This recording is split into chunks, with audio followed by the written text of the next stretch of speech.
او اجمالي اللي موجود في الذاكره.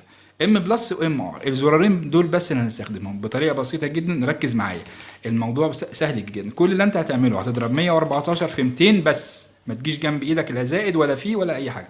انت ضربت دلوقتي 114 في 200 ام بلس، يعني انت كده زودت الايه ال 22800 في الذاكره. السطر اللي وراه 98 في 100 ام بلس، انا زودت كمان السطر الثاني في الذاكره بس. ما تقولش تساوي، ما تقولش زائد، ما تقولش اي حاجه.